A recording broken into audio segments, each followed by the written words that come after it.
Yeah, Candace, there are high hopes for this research program and big money behind it. A $50 million grant for the program that starts as of today. And researchers here at VCU, along with others across the country, will be building off of work they've already done and looking to develop new and better treatments for those suffering from those mild traumatic brain injuries.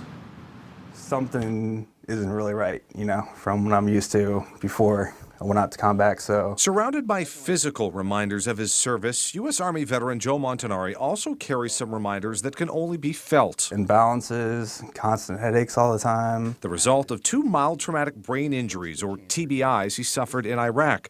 And it is veterans like him researchers at VCU and across the country will be looking at for the next 5 years. What can we do to make their lives better? VCU's Dr. David Seafew is the principal investigator and says this study builds off a previous one that found veterans with TBIs are at an increased risk of negative long-term effects. Those effects included dementia, Parkinson's, suicide risk, chronic pain, opioid use. Dr. Seafew says the previous study ID'd driving factors and obvious treatment methods, but for this go-around? But what's innovative? Are there specialized exercise treatments? Are there specialized medication treatments? These include specific wellness plans, virtual reality, and something called heart rate variability, or syncing your breathing and heart rate. There's evidence that this syncing of breathing and heart rate at night actually cleans the brain out or helps it to function better. The study will be done using a pool of up to 3,000 veterans. Montanari is a part of that pool and also works as a coordinator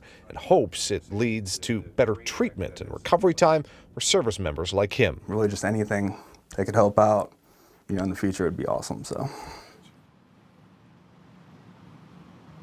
Now, the grant is being paid for by the Department of Defense and Veterans Affairs, and the program is slated to run for 5 years.